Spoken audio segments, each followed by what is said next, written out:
اعوذ باللہ من الشیطان الرجیم بسم اللہ الرحمن الرحیم ایاک نعبد و ایاک نستعین السلام علیکم میں منیر شاکر۔ موضوع ہے حضرت ابراہیم علیہ السلام کے جھوٹ، معاذ اللہ استغفر اللہ۔ بیان کرنا مقصود وہی کہ یہ بخاری شریف کہہ رہی ہے، بخاری شریف میں یہ آیا ہے، آگے اس کی وضاحت بھی کر دی گئی ہے، وہ بھی میں بتاتا ہوں کہ آپ نے یہ جھوٹ کیوں بولے ہیں، مگر پھر کیوں بولے؟ اللہ کے واسطے کے لیے، اللہ کے واسطے بولے، اللہ کے لیے بولے۔ تو بات وہی چل رہی ہے کہ ان روایات کو آپ اپنے طور پر تھوڑا سا پرکھیں، دیکھیں آپ کو لگتا ہے کہ یہ نبی اکرم صلی اللہ علیہ وآلہ وسلم کے فرمان ہے؟ آپ دیکھ لیں، میری رہنمائی کر دیں، اگر آپ سمجھتے ہیں ٹھیک ہے تو ٹھیک، مجھے تحفظات ہے، میں سمجھتا ہوں کہ یہ باتیں بنائی ہوئی ہیں لوگوں نے، دوسروں نے، بلکہ بعض کا تو ذہن یہ ایسا ہوتا ہے کہ یہ انتہائی جسے کہتے ہیں لے مین، پرلے درجے کے مولوی جو ہمارے گلی کوچوں میں ہوتے ہیں یا گاؤں وغیرہ میں ہوتے ہیں تھوڑے بہت، اس سطح کے لوگوں نے یہ بنائی ہیں اور ان کو منسوب کر دیا ہے نبی اکرم صلی اللہ علیہ وآلہ وسلم کی طرف۔ اس کا زیادہ جو جواز ہے وہ یہ کہا جاتا ہے جی قرآن کی تشریح ہے، تو اس سے یہ روایات جو ہیں، یہ حدیثیں قرآن کی تشریح ہیں، قرآن کو کیسے سمجھا جائے، کیسے پرکھا جائے، بہت بھاری دلیل ہے، بہت زبردست دلیل ہے، لیکن میں آپ کے سامنے کتنی ساری رکھ چکا ہوں۔ حضرت موسیٰ علیہ السلام کا وہ پتھر جو کپڑے لے کر بھاگ گیا، کیا تشریح ہوئی ہے اس سے؟ یا ملک الموت کے تماچہ مارنا حضرت موسیٰ علیہ السلام کا، اس کی آنکھ کا نکل جانا، آپ کو ساری بات وہ بھی میں بتا چکا ہوں، کس چیز کی تشریح ہوئی ہے۔ پھر حضرت سلیمان علیہ السلام کا میں آپ کو ذکر کر چکا ہوں، 100 عورتوں کا دورہ کرنا ایک رات میں، ایک بندے نے، بشر ہے، انسان ہے، بہت طاقتور ہے، ساری بات میں بیان کر چکا ہوں، دوبارہ کیا کرنی۔ کس چیز کی تشریح ہو رہی ہے؟ میں نے آپ کے اس سے پہلے بھی عرض کیا ہے کہ سورج نکل کے کہاں جاتا ہے، پھر نکلتا غروب ہو کے کہاں جاتا ہے، پھر نکلتا کیسے؟ وہ اللہ کے عرش کے نیچے جاتا ہے، وہاں سجدہ کرتا ہے، جھکتا ہے، پھر اس کو وہاں سے اذن ہوتا ہے، حکم ہوتا ہے کہ اگلے دن طلوع ہو جاتا ہے۔ کس چیز کی تشریح ہو رہی ہے؟ پھر اگلے دن جب نکلتا ہے تو شیطان کے سینگوں سے نکلتا ہے، شیطان کے سینگ ہیں، ان کے درمیان سے نکلتا ہے آپ کی طرف سے۔ پھر وہ بات منسوب کی، آپ سورج جب غروب ہو رہا ہو، جب نکل رہا ہو تو سجدہ نہ کرے، نماز نہ پڑھے، ہمارے عام بات چلی جائے گی۔ کس چیز کی تشریح ہو رہی ہے نبی کی طرف سے؟ یہ سورج کا، جیسے کہ میں بتا چکا ہوں کہ سورج تو غروب ہوتا ہی نہیں ہے، ہماری طرف سے غروب ہو گیا، اب ان لوگوں نے جیسے نے بھی وہ بنائی ہے کئی ساری۔ اب یہ حضرت ابراہیم علیہ السلام کے جھوٹ والی بھی میں آپ کے سامنے رکھا ہوں، کس چیز کی تشریح ہو رہی ہے، اور بھی میں آپ کے سامنے رکھوں گا۔ آپ نماز کو لے لیں، قرآن میں تو صلاۃ کا لفظ ہے نا، نماز تو ہم نے اس کا آگے ترجمہ کر لیا ہے، حالانکہ صلاۃ کا ترجمہ نماز بنتا نہیں ہے، نماز ایک فارسی کا لفظ ہے۔ تو وہ لوگ جو اپنے معبودوں کو خوش کرنے کے لیے جو بھی عمل کرتے تھے، ان کا ہوگا آتش پرست جو تھے، وہ اس کو وہ نماز کہتے تھے۔ ہم نے صلاۃ سے مراد وہ نماز لے لی۔ تشریح کی بات عرض کر رہا ہوں کہ جو لوگ کہتے ہیں، جو دلیل ہے کہ اسے تشریح ہوئی ہے۔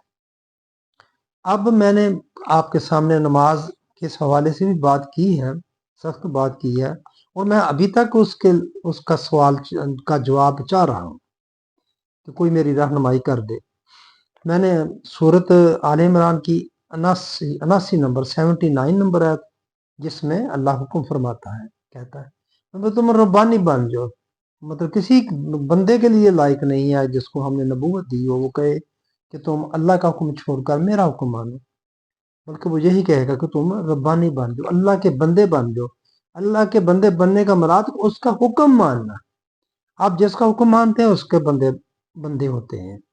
تو نبی اس میں شریک نہیں ہو سکتا، اللہ کے حکم میں نبی شریک نہیں ہو سکتا، اسی آیت کے تحت ہی شریک نہیں ہو سکتا۔ وہ اللہ کا بندہ بنا پھر وہ اللہ اور رسول کا بندہ ہو گیا، اس طرح آپ کہیں گے؟ نہیں، بننا اللہ کے ہی بندہ ہے، رسول بھی اللہ کا ہی بندہ ہے۔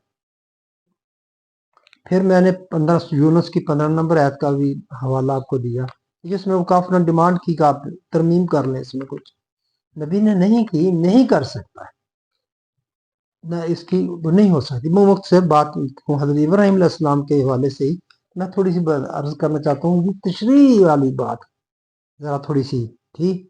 تو کیا تشریح ہوئی؟ یہ نماز ہے، پھر اچھا وہ بات رہ گئی درمیان میں، نماز یونس کی 15 نمبر آیت اور آل عمران کی 79 نمبر آیت۔ کر نہیں سکتا نبی، اضافہ نہیں کر سکتا۔ نماز، آپ فجر کی نماز لے لیں، 2 سنتے ہیں 2 فرض ہیں، 2 فرض ہیں وہ جی اللہ نے حکم کیا ہوا ہے، ٹھیک ہو گیا، اللہ کا حکم ہے۔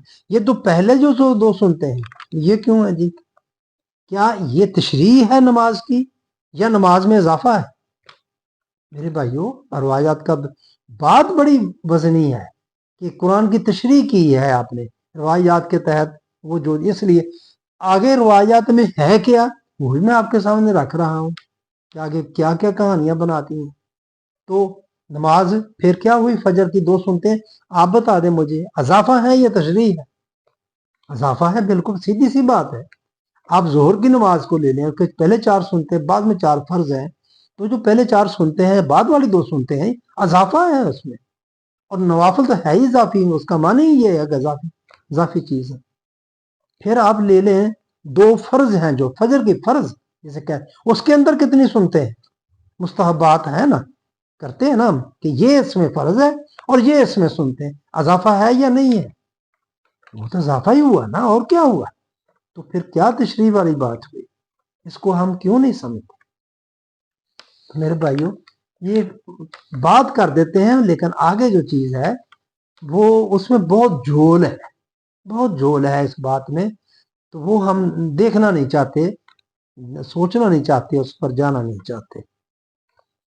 اس میں نے پچھلی جو حضرت سلیمان علیہ السلام کے حوالے سے بات کی تھی، ایک بات اس میں داؤد علیہ السلام کا بھی میں نے حوالہ دیا تھا، دنبیوں والا بات بعض دفعہ ہو جاتی، بھول جاتا ہے بندہ بات کرتے ہوئے، تو وہ میں نے بتا دیا تھا کہ وہ جو 2 شراکت دار تھے آپس میں، سانجھی تھے کام کرنے کے دو، تو انہوں نے شکایت کی آپ سے میری 1 دنبی ہے، اس کے پاس 100 دنبی ہیں، تو وہ یہ ایک بھی مجھ سے دبانا چاہتا ہے کہ ابھی مجھے دے دے۔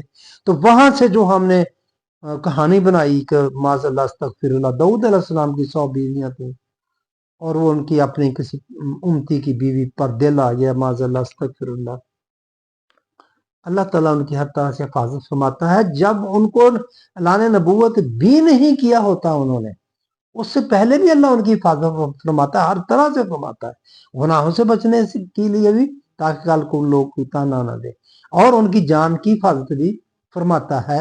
اس جب حضرت موسیٰ علیہ السلام آپ کے سامنے ہے، نبوت بعد میں ملتی ہے۔ تو داؤد علیہ السلام دیکھیں، ہم نے ان کا دل آ گیا اپنے امتی کی بیوی پر۔ اچھا، یہ میں یہاں تک بات میں نے کر دی تھی کہ یہ بات بالکل غلط ہے۔ پھر اس کا مطلب کیا تھا، کیا مقصد تھا بیان کرنے کا، جس پر حضرت داؤد علیہ السلام بڑے روئے، اور پھر وہ بھی اگلا کہانی بیان ہو جاتی ہے۔ ان دنبیوں کا مقصد بتانا تھا حضرت داؤد علیہ السلام کو کہ اس وقت یہ نظام چل رہا ہے، اس ظالمانہ نظام کے خلاف تو نے کام کرنا ہے اللہ تعالیٰ کی طرف سے۔ میں آپ کو کئی مطلب بتا چکا ہوں، کہہ چکا ہوں، آپ انبیاء کرام کی جتنی اسٹرگل ہے، جد و جہد ہے، دیکھیں آپ۔ ایک چیز آپ دیکھیں گے کہ ہر نبی پر جو غریب ہیں اس وقت کے، پہلے وہ ایمان لاتے ہیں۔ کیوں لے آتے ہیں؟ کیونکہ اس نبی کی دعوت جو ہے وہ ان کے مفادات کا تحفظ کرتی ہے، اور عمرہ ہی مخالفت کرتے ہیں۔ اب حوالہ میرے ذہن سے نکل گیا کہ سب سے پہلے جو مخالفت کرنے والے ہیں وہ عمرہ ہوتے ہیں. کیوں ہوتے ہیں؟ کہ اس نبی کی دعوت ان کے مفادات پر زد پڑتی ہے، ان سے کچھ جاتا ہوا نظر آتا ہے ہمیں، اس لیے ان کی اکثریت آپ دیکھیں گے قرآن جب کہتا ہے تو پھر خیر عمرہ میں حضرت عثمان غنی کچھ سعید روحیں ہوتی ہیں جو قبول کر لیتی ہیں، وہ سمجھتی ہیں کہ ہاں یہ بات درست ہے. آپ نوح علیہ السلام کو دیکھ لیں، وہ بھی وہاں بھی اللہ تعالیٰ نے ان کو فرمایا کہ 8-9 بندے یا 12 بندے کتنے ہیں، یہ اگر ٹھیک ہو جائیں تو باقی سارے جن کو وڈیرے تھے، جاگیردار جو وڈیرے کہہ لیں آپ، اس وقت جو بھی سرگنے ہوں گے وہ اگر قابو میں آ جائیں تو پھر وہ ظاہر عمرہ ہوں گے، غریب تو نہیں ہوں گے، غریب تو ان کے فالوور ہوں گے، پیچھے ہوں گے. تو آگے صالح علیہ السلام کو دیکھ لیں، وہ بھی اس وقت چراگاہوں کا معاملہ ہے، وہ بھی رزق کے وسائل پر قبضے کی بات ہے، وہ اونٹنی والا معاملہ، وہ ان کی سٹرگل آپ دیکھ لیں. موسیٰ علیہ السلام کی دیکھ لیں آپ، بنی اسرائیل کو آزادی دلوانی، خود نبی اکرم صلی اللہ علیہ وآلہ وسلم. تو وہ بات جو سلیمان علیہ السلام کو دمبیوں کے ذریعے بتائی گئی، وہ یہ بتائی گئی کہ یہ کام ہے، یہ کرنے والا ہے، اس وقت اس طرح کا نظام ہے جو طاقتور دبائے جا رہا ہے دوسرے کو، جس کے پاس کم وسائل ہیں، تھوڑی ہے، اس کو مزید دبائے جا رہا ہے، جیسا اب ہو رہا ہے. تو وہ میں بات ایسے ہی ضمن میں ادھر بھول گیا تھا کرنے، میں نے کہا کہ میں بتا دوں کہ مطلب کیا ہے اس کا، دمبیوں والی بات حضرت داؤد علیہ السلام سے کرنے کا. ہم نے وہ جو کہانی بنائی عورتوں کی، وہاں سے بات دیکھیں کہاں تک چلی گئی. تو میرے بھائیوں یہ میں بات ہی کرنی، اب میں آپ کو حضرت ابراہیم علیہ السلام جو موضوع ہے اس کی طرف آتا ہوں کہ حضرت ابراہیم علیہ السلام نے جھوٹ بولا. معاذ اللہ، یہ ممکن ہی نہیں، محال ہوتا ہے نبی سے ایسے.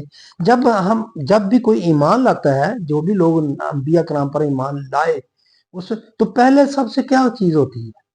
ویسے تو ہم کہتے ہیں ہم اللہ پر ایمان لائے، کتابوں پر، رسولوں پر، فرشتوں پر، مطلب جو پہلے اللہ آتا ہے، ٹھیک ہے. مگر حقیقت میں کیا ہوتی ہے؟ حقیقت میں اس بندے پر ایمان ہوتا ہے کہ یہ بندہ سچا ہے، یہ بندہ جو کہہ رہا ہے یہ سچ بول رہا ہے، اس بات پر پہلے ایمان ہوتا ہے، پھر آگے اللہ پر ایمان، باقی چیزوں پر جو بھی ہے تو اس کا ایمان چلتا ہے. پہلے اس بندے کی سچائی پر ایمان ہوتا ہے. تو بخاری شریف کی روایت کیا کہہ رہی ہے، حدیث کیا کہہ رہی ہے کہ آپ نے جھوٹ بولے. آگے ان کی پھر ہم نے تعویل کرنی شروع کر دی کہ یہ بولے مگر وہ اس طرح کر کے یہ تھا. مطلب آپ نے ایک دفعہ کر تو دیا کہ ابراہیم علیہ السلام نے جھوٹ بولے. یہ حضرت ابو ہریرہ رضی اللہ تعالیٰ عنہ کہتے ہیں کہ رسول خدا صلی اللہ علیہ وآلہ وسلم نے فرمایا کہ ابراہیم علیہ السلام نے کبھی جھوٹ نہیں بولے سوا 3 مرتبہ کے. 2 مرتبہ تو خدا کے واسطے، دیکھیں وہ ہو گئے خدا کے واسطے، اس کے بعد بات آگے آئے گی انشاءاللہ. ان کا کہنا کہ انی سکیم، یعنی میں بیمار ہوں، اور یہ کہنا بل فعلہ کبیرہم حاضر، میں نے یہ کام نہیں کیا بلکہ ان سب میں جو یہ بہت بڑا بت ہے اس نے کیا. وہ بتوں پر جو بات ہے سمجھانے کے لیے آپ نے جو کی تھی، ان سے پوچھ لو، انہی میں سے کسی نے کیا ہوگا. یہ تو خدا کے لیے تھا. اور آپ نے فرمایا کہ ایک دن اس حال میں کہ وہ سارا کے ساتھ جا رہے تھے کہ ظالم بادشاہ، وہ ایک مطلب بڑی نہ بیان کرنے والی میں سمجھتا ہوں بات ہے، وہ بات ہوئی وہاں سے. حضرت ابو ہریرہ رضی اللہ تعالیٰ یہ حدیث بیان کر کے کہتے تھے کہ اے آسمانی پانی کے بیٹو، یہی تمہاری ماں ہے. یہ آپ دیکھ لیں آپ کے سامنے، یہ بخاری شریف، اس کا 150 نمبر جو ہے، یہ نور محمد کارخانہ تجارت کتب خانہ جو ہے ان کا یہ صفحہ جو ہے 150 ہے، اور روایت اس کی 582 بھی اور 579 بھی ہے، لمبی تھوڑی سی ہے. اچھا، اور اس میں دوسرا جو میں نے عرض کیا تھا جیسے ہے مکتبہ رحمانیہ لاہور سے، ان کی جو ہے وہ حدیث نمبر جلد 2 میں ہے، اور اس کی بھی جلد 2 میں ہے دوسری بھی، اور حدیث نمبر ہے 582 اور صفحہ نمبر ہے 299. اب شاید آگے پیچھے، لیکن یہ تو باتیں ایسی ہیں جو آپ سنتے آ رہے ہیں، آپ کو پتا ہے، آپ ان کا جواز فراہم کرتے ہیں، آپ ان کا دفاع کرتے ہیں، محراب و ممبر والے سارے اور باقی دوسرے سارے یہ کرتے ہیں کہ یہ نہیں ہے سے ہے، لیکن یہ اس طرح کر کے انہوں نے یہ جھوٹ بولا. اب میں آپ کے سامنے وہ تھوڑا سا میں اس کی وضاحت مزید اور ایک اور حوالے سے بھی حضرت ابراہیم علیہ السلام کے جھوٹ کی بات ہے۔ بخاری شریف کی روایات کے مطابق حضرت ابراہیم علیہ السلام نے جھوٹ بولا، اور بھی ہے، اور بھی میں آپ کو یہ اب دوسری روایت ہے کہ لمبی ساری، تو اس کے حوالے سے بھی حضرت ابراہیم علیہ السلام خود اقرار کرتے ہیں۔ بخاری شریف تفسیر سورت بقرہ میں ہے کہ میدان حشر میں سب مخلوق آدم معذرت نوح علیہ السلام اور دوسرے انبیاء کرام علیہم السلام سے شفاعت کے لیے کہہ چکی تو حضرت ابراہیم علیہ السلام کے پاس پہنچی، جیسا بیان کیا جاتا ہے۔ روز محشر ہوگا، بہت برے حال ہوں گے لوگوں کے سب، تو اتنے تنگ آ جائیں گے کہ وہ یہ کوشش کریں گے کہ باری تعالیٰ حساب کتاب ہو جائے ہمارا، تو وہ یہ اس کام کے لیے وہ سب سے پہلے جائیں گے، مطلب آدم سے شروع کریں گے اور آگے نوح علیہ السلام کرتے کرتے حضرت ابراہیم علیہ السلام تک۔ ہر پیغمبر اپنی کوئی نہ کوئی خامی بیان کرے گا، مجھ سے یہ غلطی ہو گئی۔ ایک طرف ہم کہتے ہیں کہ انبیاء کرام معصوم ہوتے ہیں، دوسری طرف وہ نبی خود یہ کہے گا کہ میں نے یہ کیا، مجھ سے یہ ہوا۔ آپ آگے جائیں، آگے چلتے چلتے حضرت ابراہیم علیہ السلام پر آ جائیں گے۔ ان سے کہا کہ آپ خلیل اللہ ہیں، آپ ہماری سفارش بارگاہ الہی میں کیجیے کہ جلد فیصلہ ہو۔ تو انہوں نے کہا کہ مجھ کو شرم آتی ہے، اس لیے کہ میں نے 3 جھوٹ باتیں کہی تھی۔ آپ اندازہ لگا لیں، اس طرح ہم ان کو جھوٹا، نبی خود کہہ رہا ہے کہ میں نے جھوٹ بولے، کوئی اور نہیں الزام لگا رہا۔ کیسی بات ہے کوئی اور کہے کہ نبی، میں نے کہا نا بخاری شریف کی روایت اور شریف حدیث آپ کو کہہ رہی ہے جھوٹا، یعنی کہ نبی اکرم صلی اللہ علیہ وآلہ وسلم بیان کر رہے ہیں نا، تو وہ ابراہیم علیہ السلام نے خود کہہ رہے ہیں کہ میں نے جھوٹ بولے۔ اگر یہ جھوٹ، آگے وہی بات جو پہلے خدا کے واسطے بولے، اگر یہ جھوٹ دین کی بلائی یا اللہ کے لیے بولے گئے تھے اور یہ کوئی معیوب بات نہیں تھی، تو پھر اس پر ایسی ندامت کیوں جس سے قیامت میں نگاہیں جھکی رہیں؟ بھی اللہ کے واسطے کیے، دین کے لیے کیے، تو پھر ندامت کس چیز کی؟ تو کام ہی اللہ کے لیے کیا، تو پھر آپ نے کیوں یہ بات کہی کہ مجھے شرم آتی ہے؟ یہ ہے صحیح بخاری۔ جبکہ دوسری طرف قرآن حضرت ابراہیم علیہ السلام کو سچا نبی، یہ میں نے بریکٹ میں لکھا ہے، ظاہر ہے یہ سچا نبی قرار دیتا ہے، مبالغہ کی حد تک بہت ہی سچا۔ سورت مریم ایت نمبر 41 نمبر، جس میں اللہ تعالیٰ ابراہیم علیہ السلام کو سچا قرار دیتا ہے۔ یہ ہے جی، اور ہر نبی سچا ہوتا ہے۔ ایمان پر مادگی میں سب سے پہلے نبی کی سچائی پر ہی ایمان ہوتا ہے۔ نبی کو جھوٹا کہنے کا مطلب نبی کی نبوت کا انکار ہے۔ ذرا سوچنے کی بات ہے، یہ بات میں پہلے کر چکا ہوں، خیر میری اپنی ہی لکھی ہوئی چیز ہے کہ نبی پہلے یہ سچائی پر ہی ایمان ہوتا ہے۔